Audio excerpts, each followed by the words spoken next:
Este es un Siegen 21C y es uno de los hipercoches nuevos más locos que existen. Tiene 1250 caballos, sube de vueltas por encima de las 11.000 revoluciones y tiene dos asientos en el centro, uno delante y otro detrás. También cuenta con un chasis diseñado mediante inteligencia artificial, que es una de las rarezas más increíbles que he visto jamás en un coche. Y además tiene un precio superior a los 2 millones de dólares. Este coche está totalmente loco en todos los sentidos y hoy voy a analizarlo y enseñarte todos los detalles y características. Bien, es uno de los detalles y características del Siegen 21C.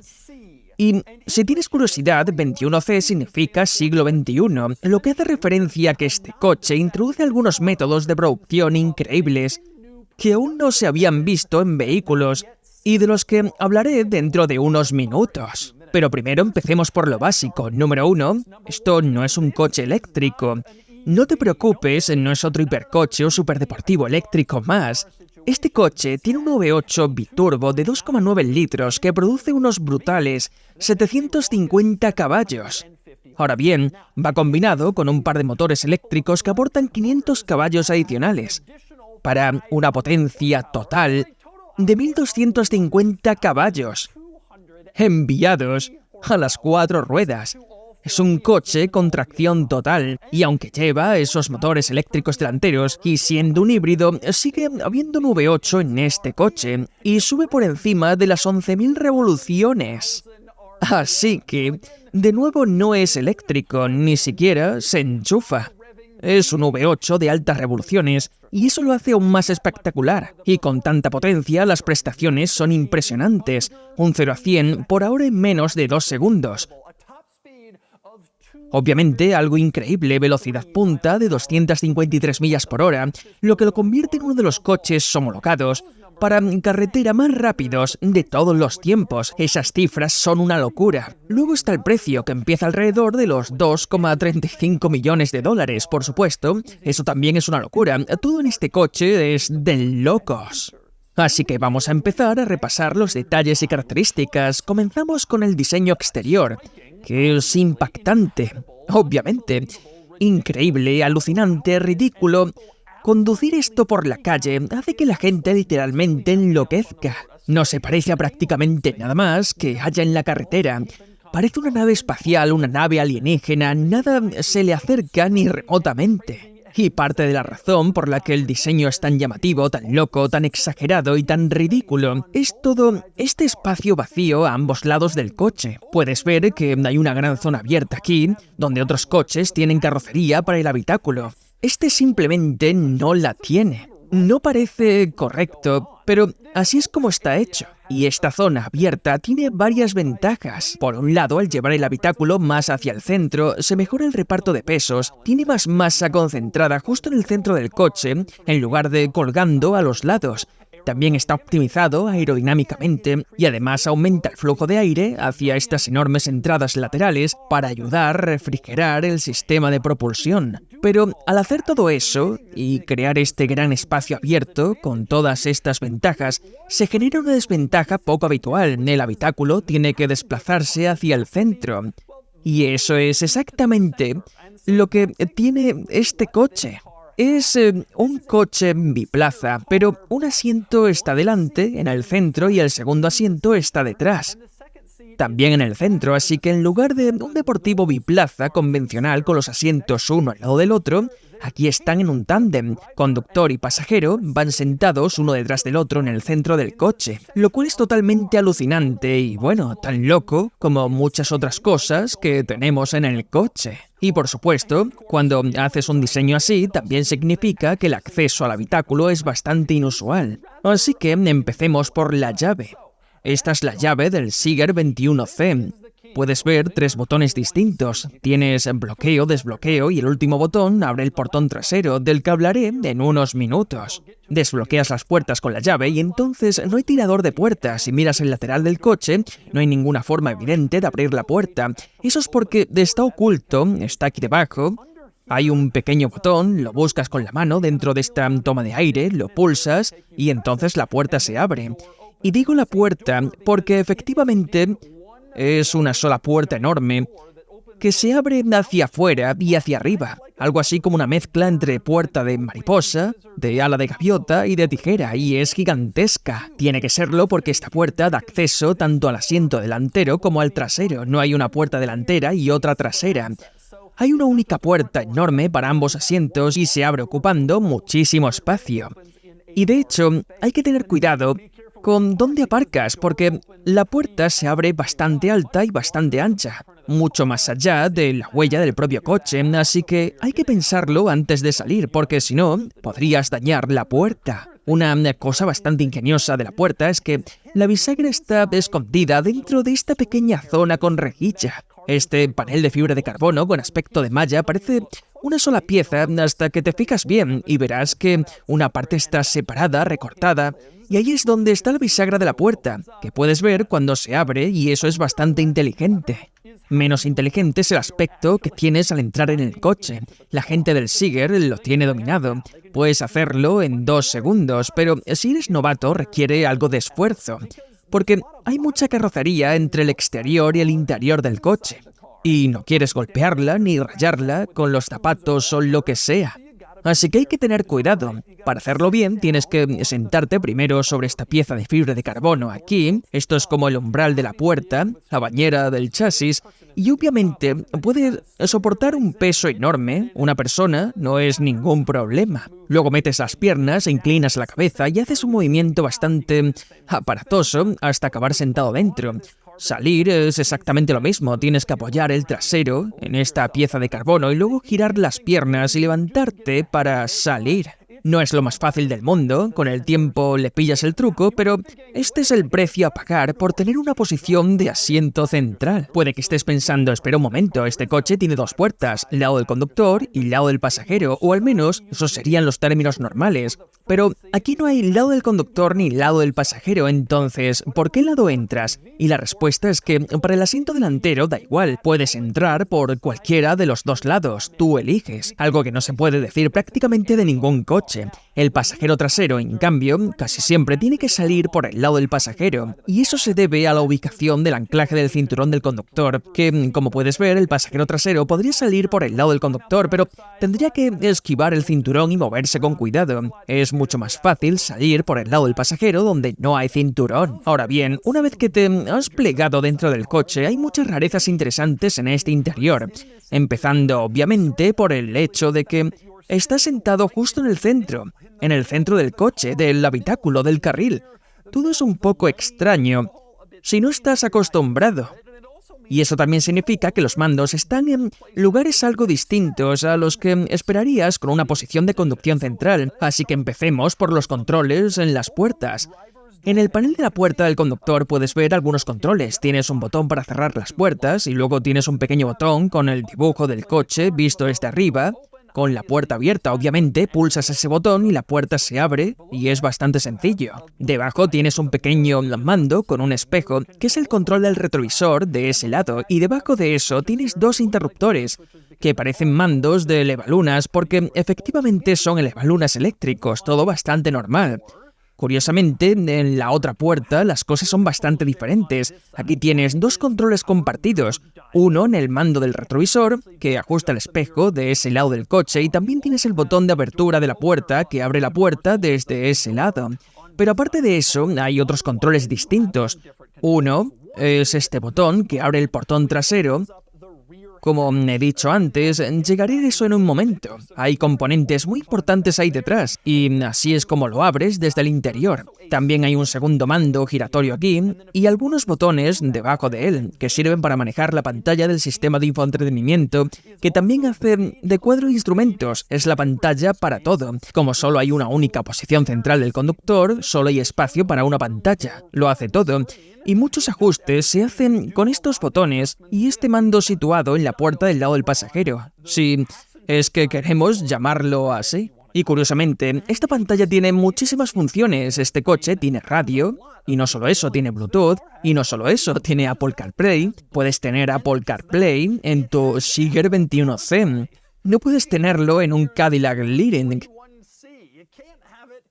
Pero Apple CarPlay está en este coche. Y eso es increíble. También hay climatizador y no solo un ventilador, tienes aire acondicionado completo aquí dentro. Puedes ver todos los controles del clima. En el lado derecho del salpicadero puedes ajustar la temperatura, la velocidad del ventilador y todos los controles típicos, como en cualquier otro coche. También en este lado tienes el botón de arranque y parada del motor, que es el que usas para arrancar y apagar el coche. Al otro lado del volante, en el salpicadero, si queremos llamarlo así, hay algunos controles más bastante familiares. En la parte izquierda tienes los faros, los antinieblas y todo lo típico.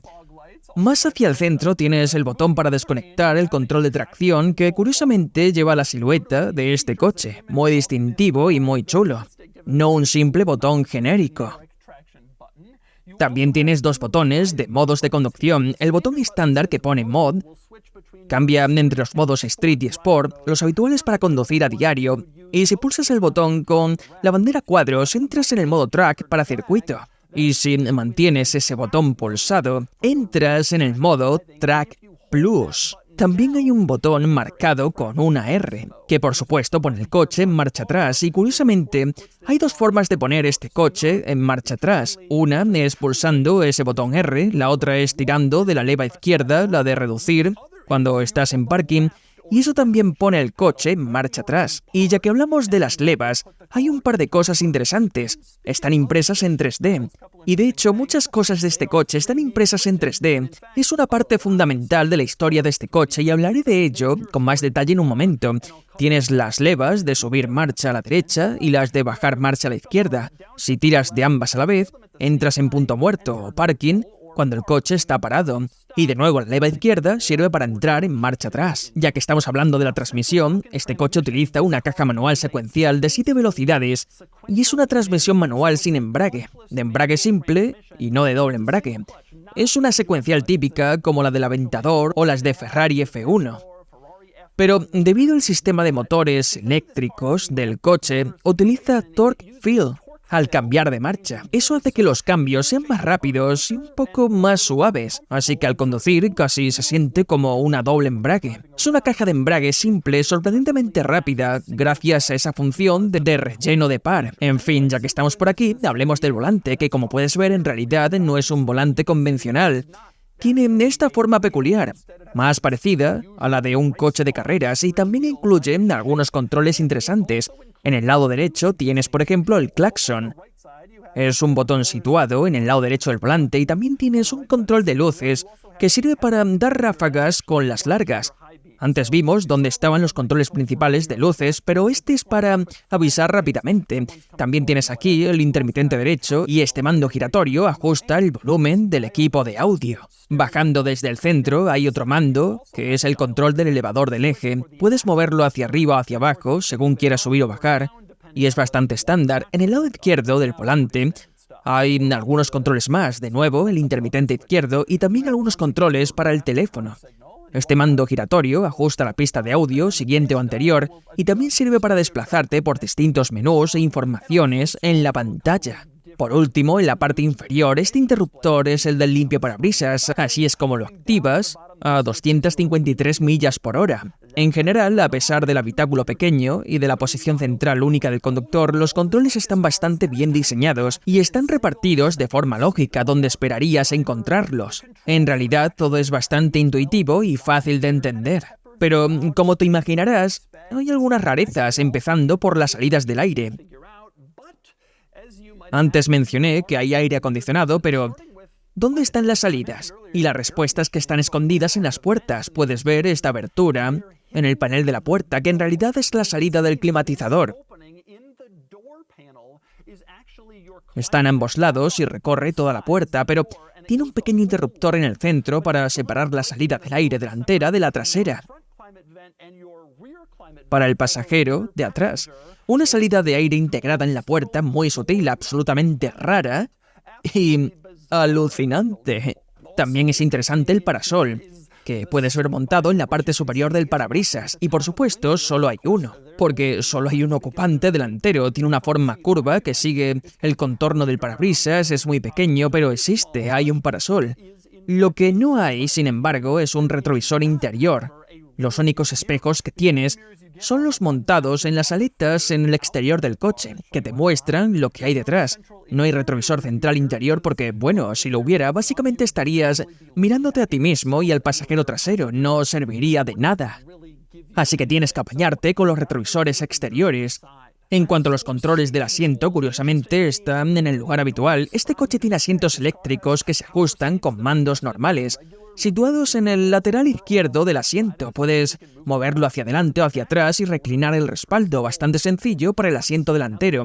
Ahora bien, el asiento trasero no tiene ese lujo de contar con controles eléctricos. En su lugar, el asiento trasero está integrado en la bañera de fibra de carbono en el chasis de este coche. Puedes ver que básicamente es solo acolchado, colocado directamente sobre el chasis de carbono, con un reposacabezas bastante peculiar. Tienes un gran reposacabezas central, como puedes ver, y luego dos pequeños reposacabezas laterales. Supongo que por si quieres girar un poco la cabeza o relajarte y echar una siesta mientras te llevan en el Siger. Dicho esto, el asiento trasero sí tiene un conjunto interesante de controles y es el ajuste del asiento delantero. Puedes ver en la parte trasera del asiento delantero unas pequeñas flechas hacia arriba y hacia abajo y puedes pulsarlas para mover el asiento delantero hacia adelante o hacia atrás, con el fin de facilitar la entrada y salida del pasajero trasero. También tienes esta pequeña cinta aquí que puedes tirar de ella y eso hará que el respaldo del asiento delantero se pliegue hacia adelante, de nuevo para facilitar el acceso. Así que si tienes algunos controles ahí atrás, aunque conviene señalar que no tienes control de la ventanilla. Y eso es porque la ventanilla de las puertas es una sola pieza enorme que cubre tanto el asiento delantero como el trasero. Es una única puerta grande. Así que por supuesto la ventanilla de la puerta es simplemente una gran pieza de cristal y si eres el pasajero trasero básicamente tienes que pedir amablemente que bajen la ventanilla y esperar que el conductor diga que sí. Lo mismo ocurre, por cierto, con el tirador para abrir la puerta y salir. Te he enseñado que el conductor tiene esos botones para cualquiera de las dos puertas en los pequeños paneles de las puertas. El pasajero trasero no tiene acceso a eso, así que el pasajero trasero no tiene un abridor de puerta dedicado. Sin embargo, las puertas se incluyen un desbloqueo mecánico adicional para abrirlas, además del botón electrónico, y el pasajero trasero puede alcanzar ese mecanismo. Así que si estás en una situación en la que necesitas salir del coche sí o sí, estiras de esto hacia arriba, lo accionas y sales. Otro detalle interesante aquí dentro es que hay un gran techo solar. Puedes ver este enorme panel de cristal que cubre todo el habitáculo y no se abre. No puedes oscurecerlo, ni atenuarlo, ni cambiar su transparencia, pero sí que añade mucho a la sensación de cabina de este coche.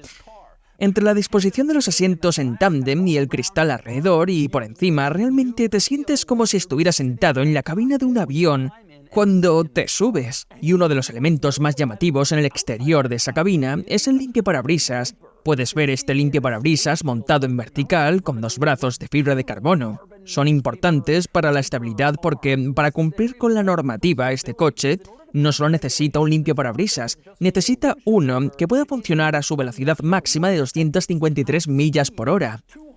Tiene que ser capaz de limpiar el parabrisas como si alguna vez fueras a ir tan rápido bajo la lluvia. Pero esa es la normativa, así que eso es lo que han hecho. Y por eso este limpiaparabrisas es muy fuerte y robusto. En la base del limpiaparabrisas puedes ver este panel de fibra de carbono. Pone Siger y este panel se puede abrir para facilitar ciertas tareas de mantenimiento. En concreto, aquí puedes añadir líquido limpiaparabrisas y otros fluidos sencillos como líquido de frenos y otras cosas que puedas necesitar rellenar mientras eres propietario del coche. Ese panel de servicio es importante porque la parte delantera del coche no se abre fácilmente. Quiero decir, se abre, el concesionario puede abrirla para realizar trabajos de mantenimiento importantes, pero tú en tu casa no puedes abrirla. Así que los componentes de mantenimiento más habituales están ahí arriba, donde es más fácil acceder si necesitas añadir algo entre visitas al concesionario. Pero aunque el compartimento delantero no se abre con facilidad, el compartimento trasero desde luego que sí, y contiene los elementos más importantes de todo el coche. Primero, el acceso. Hay un botón en el panel de la puerta, como dije, lo pulsas y el compartimento trasero se abre. También hay un botón en la llave, puedes pulsarlo para abrir el compartimento trasero. Puedes ver que se abre automáticamente una vez se desbloquea. La verdad es que es un efecto bastante chulo y hay otra forma de abrirlo. Este pequeño botón aquí, más o menos en la zona del umbral de la puerta del lado del pasajero. Actúa como liberador de emergencia, así que si la electrónica deja de funcionar y aún así necesitas abrir este compartimento, pulsas ahí y se abrirá igualmente. Y una vez accedes aquí, te encontrarás de nuevo con algunos elementos muy importantes, empezando por supuesto por el sistema de propulsión. El V8 está aquí, 2.88 litros, como indica, y de nuevo, 750 caballos, una potencia enorme procedente de este V8 que realmente ofrece esa sensación de supercoche de altas prestaciones, que se echa en falta en algunos hiperdeportivos, modernos híbridos enchufables o totalmente eléctricos. Este sigue teniendo un motor de gasolina a la vieja usanza y sinceramente creo que le sienta mejor, pero ese no es ni mucho menos el único elemento importante aquí atrás. Otro es la tapa del depósito del combustible. Puedes ver que está situada justo aquí. Este pequeño panel de fibra de carbono. Hay una pequeña hendidura en la esquina superior. Y ahí es donde presionas con el dedo para abrir la tapa del combustible. Y luego hay un pequeño tapón en el cuello de llenado, que Singer me dijo que está ahí únicamente para cumplir con la normativa de emisiones de vapores. Quitas ese tapón y luego puedes repostar combustible, como en cualquier otro coche normal.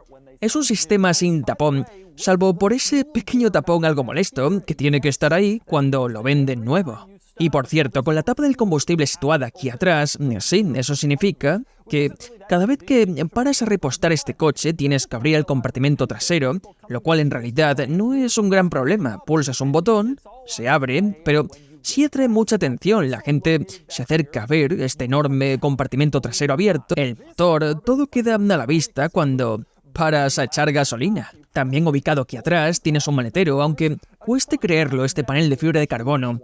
Puedes ver un pequeño botón de abertura arriba, lo pulsas, se abre y te ofrece un maletero.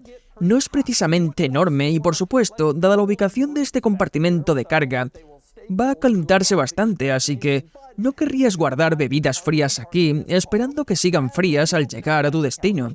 Pero tienes un compartimento de carga en el coche. También es genial, aquí debajo, una toma de aire muy especial y si miras el exterior de este compartimento del motor, puedes ver pequeños orificios de entrada de aire. Realmente no te fijarías mucho en ellos.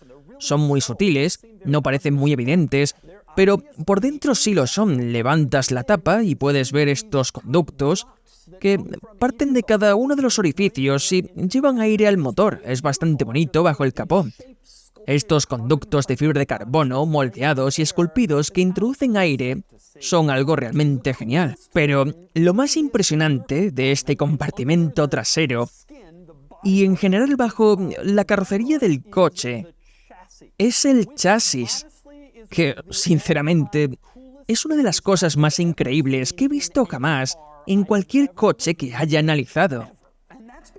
Y es porque el chasis parece huesos humanos, parece una pelvis humana, parece de estructura ósea, material orgánico. Como lo que verías en el cuerpo humano, es una locura. Y no está hecho en absoluto, solo para verse bonito. De hecho, no va de eso. Todo este chasis está diseñado mediante un complejo proceso de inteligencia artificial, en el que los ingenieros del vehículo proporcionan todas las especificaciones importantes que un componente necesita cumplir para funcionar como ellos quieren.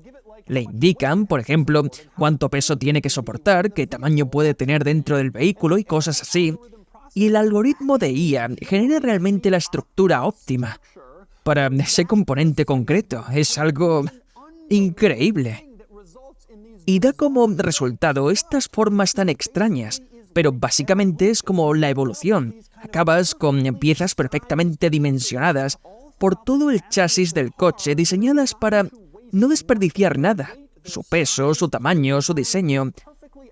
Todo está perfectamente optimizado para la función exacta que deben cumplir. Y es, bueno, una pasada, y por eso parece estructura ósea.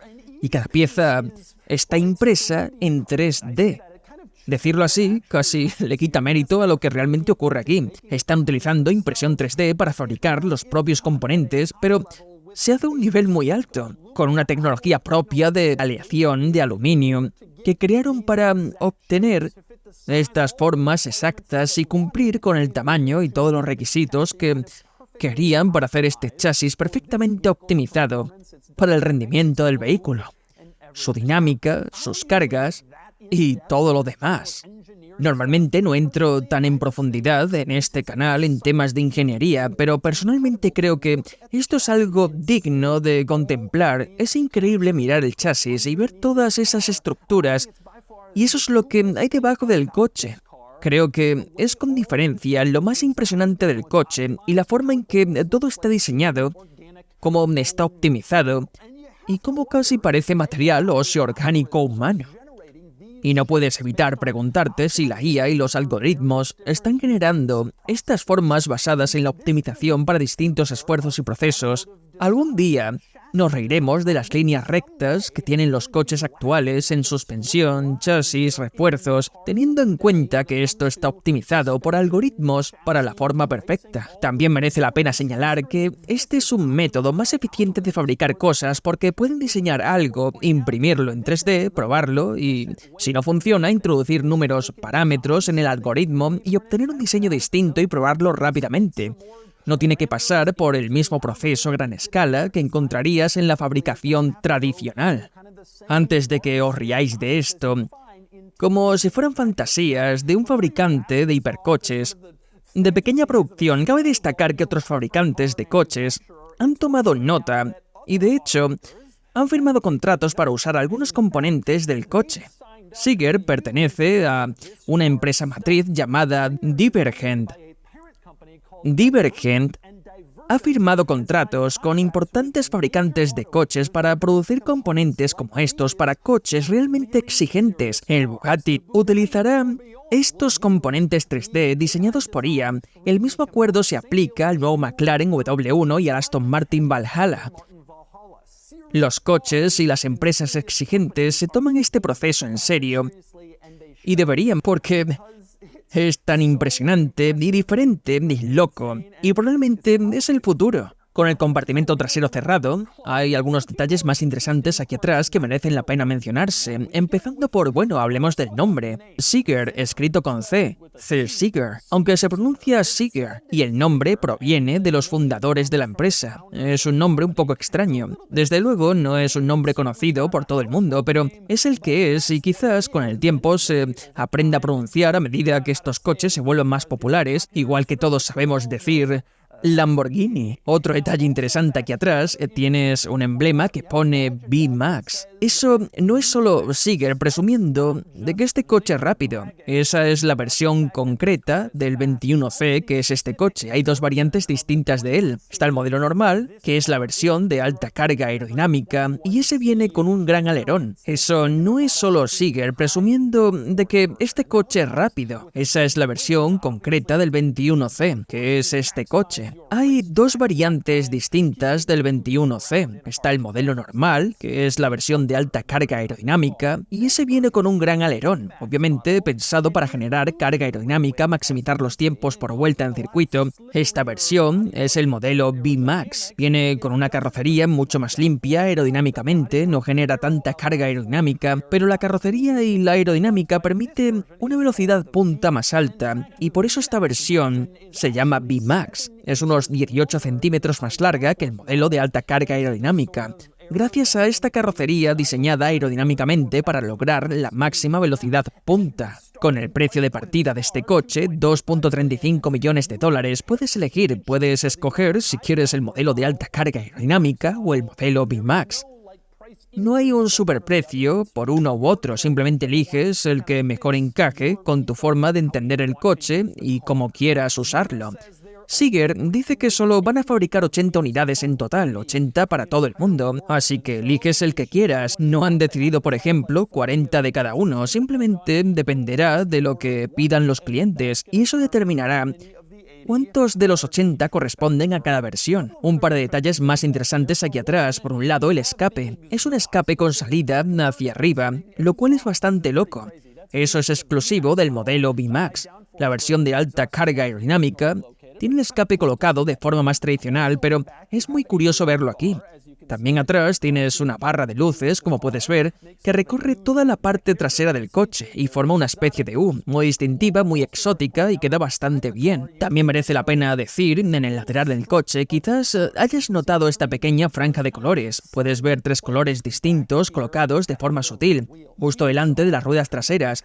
Estos son los colores corporativos de Seeker y están pensados para representar California, donde este coche se diseña y se fabrica. El azul representa el océano, el amarillo arena representa el desierto y el gris representa las montañas. Y esto va colocado en cada coche, como una especie de adhesivo de orgullo californiano con estos colores. Y quizás también te preguntes por otra cosa que hay en el coche, y es el logotipo del frontal. ¿Qué es exactamente este logotipo? Pues es una C, que obviamente representa Seeker, la marca del coche, tal y como se escribe, pero está estilizada para representar una curva de un circuito. Esa es la inspiración detrás del diseño de la C, por si tenías curiosidad. En cuanto al tamaño, dado el diseño tan extremo de este coche, es un poco difícil hacerse una idea clara de sus proporciones, pero son bastante similares a las de otros coches exóticos. Obviamente depende de la versión concreta, si es la de alta carga aerodinámica o la VMAX, pero la longitud total es bastante similar a la de un Ferrari 296 o un Corvette C8. Eso sí, es un poco pesado, con un peso en vacío de unos 1.630 kilos. Eso es lo que pasa cuando tienes motores eléctricos y todo lo demás que incorpora este coche, pero desde luego tiene prestaciones de sobra para compensar ese peso. Y con eso en mente, bueno, obviamente tengo muchísimas ganas de conducir el coche, así que vamos a sacar el Seeker 21C VMAX a la carretera. Esto es muy estresante, pero también es muy emocionante. Vale, conduciendo el Seeker 21C. Este es un vehículo... no sé ni cómo decirlo. Para empezar, sentado en el centro. Solo lo he hecho un par de veces en el McLaren Speedtail y montado en el F1 de Jay Leno. Pero es una experiencia increíble cada vez que lo hago. Tienes estos enormes pasos de rueda a ambos lados. Es brutal los sonidos que hace, la forma que tiene. Hay hiperdeportivos en los que me subo, me siento en el interior y pienso, esto no se siente tan hiper, pero este coche aquí sí que se siente. Esto es una de las cosas más locas que podría llegar a imaginar. Lo primero que me llama la atención al conducirlo es que es bastante fácil de llevar. Hice otro vídeo con un coche que sube hasta las 11.500 revoluciones y era el Aston Martin Valkyria, que es un coche súper espectacular. Pero el problema de ese coche es que básicamente es imposible, quiero decir. Es tan ruidoso, tan exagerado y tan comprometido que realmente no puedes usarlo salvo en circunstancias muy concretas. Esto no es así. En realidad, es fácil de conducir a velocidades normales. Sigue sintiéndose una locura simplemente por la posición de conducción y porque se ve y se percibe aquí dentro. Pero en términos generales es razonable. No es demasiado ruidoso, no es excesivamente seco. Es difícil entrar y salir, pero una vez que estás dentro, resulta cómodo. Obviamente sería ridículo llevar un pasajero atrás y no puedes mantener realmente una conversación. Está muy lejos ahí detrás, en plan, ¿qué tal vas? Es una experiencia de verdad que lo es. Whoa! Whoa! Oh my God! Es absolutamente rápido. Apenas estoy pisando el acelerador. ¡Madre mía! Una experiencia salvaje. También diré que los movimientos del volante son instantáneos. La respuesta de la dirección es inmediata, súper rápida, y el coche responde a cualquier giro. Muy preciso y muy directo. La visibilidad es fantástica. De verdad que puedes ver por todas partes gracias a este parabrisas enorme. ¡Dios! Este coche es rapidísimo. Los sonidos que hace son alucinantes.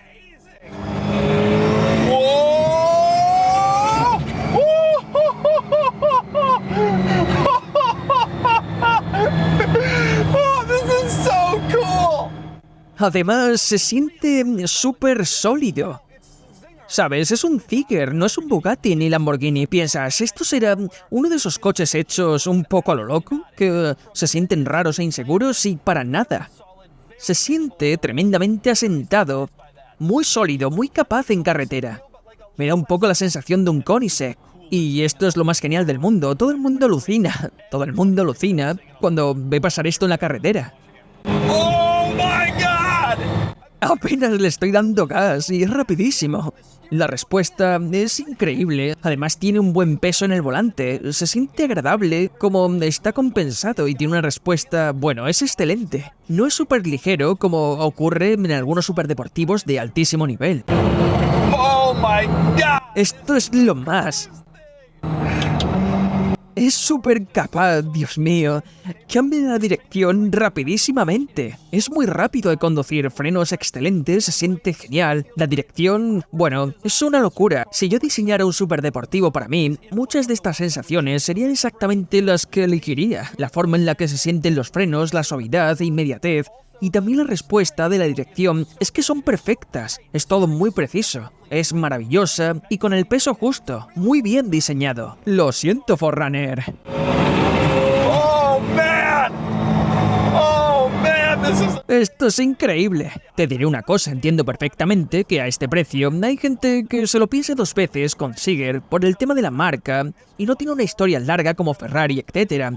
Quién sabe si habrá recambios dentro de 20 años y todo eso, pero desde el punto de vista de la conducción, este coche está al nivel de los mejores hiperdeportivos que he conducido. Y los he conducido todos. Esto se siente como un Koenigsegg, un Bugatti, etc. Es más crudo y más salvaje que un Bugatti, pero eso es parte del planteamiento de Bugatti, y ellos hacen coches más orientados al lujo. Esto está pensado para ser algo más, un coche deportivo absolutamente demencial. Voy a hacer una salida más aquí.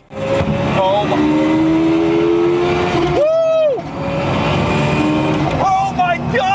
¡Santo cielo! Eso ha sido 11.000 revoluciones. En una marcha en la que no quiero hablar en cámara. ¡Madre mía! Eso ha sido increíble. ¿Qué es esta cosa? Te diré una cosa, disfruté muchísimo mi experiencia con el Aston Martin Valkyria. En parte porque iba con Supercar Ron, que está como una cabra. Lo pasamos muy bien, pero este coche ofrece una experiencia muy similar. Y en cierto modo, es mejor en todo. El Valkyria tiene un diseño más espectacular sin duda, pero este coche tiene una dirección y un comportamiento muy parecidos, un nivel de locura muy similar y sin embargo no tiene tantos compromisos. El Valkyria es tan ruidoso, tan duro y tan absurdamente impracticable que este coche se siente mucho más razonable en comparación. Ahora tenemos un nuevo reto en el mundo Seeger. Durante el próximo minuto más o menos voy a estar en tráfico totalmente congestionado. Y hay una incorporación complicada aquí, que siempre se colapsa, así que vamos a ver cómo se comporta. Voy a volver al modo de conducción normal y regresar al modo Sport. Antes iba a modo Track, volvemos al Sport. Una cosa de este coche es que es un poco más ruidoso que un coche normal. Hay servos funcionando, escuchas el motor, es relativamente cómodo de llevar en tráfico, pero no está sentado en una burbuja de lujo silencioso, eso sí, es silencioso en cuanto al ruido del exterior, del tráfico y del asfalto, pero sí escuchas mucho en el propio coche. Este coche hace bastante ruido casi todo el tiempo. Y en este tráfico tan lento, aparte de esos sonidos constantes que parece emitir, está bien. Estoy aquí sentado y está totalmente bien, tienes climatizador, se siente cómodo, esto es órdenes de magnitud más cómodo que un Valkyr y estoy realmente impresionado en general con este coche. Creo que tiene algunos inconvenientes evidentes, el asiento central es increíble, pero implica renunciar a que dos personas vayan sentadas una al lado de la otra. Es un poco complicado entrar y salir. El diseño, aunque es espectacular, también atrae muchísima atención y por supuesto es increíblemente caro, pero la experiencia de conducción no es uno de sus problemas. Este coche se conduce de manera espectacular y no se siente como algo improvisado o poco serio. Se siente muy asentado, muy seguro en carretera, como cabría esperar de un hiperdeportivo, muy bien diseñado, que es exactamente lo que parece ser. Y así, es el Seeger 21C. Esto es increíble, aunque sé que no a todo el mundo le gustan los hiperdeportivos, ultra exclusivos y absurdamente caros. Este es especialmente especial. Prestaciones increíbles, sí, pero también unas rarezas y unas características increíbles que ya te he enseñado. Y ahora es el momento de darle al Seeger una puntuación.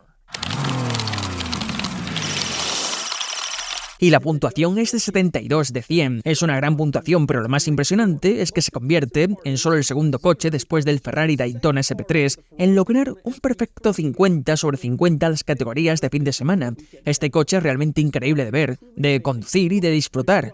Es un esfuerzo enorme y tremendamente divertido. También es tremendamente caro y la marca Siger aún no está lo suficientemente probada como para darte plena confianza de fiabilidad y calidad y otorgarle una puntuación más alta.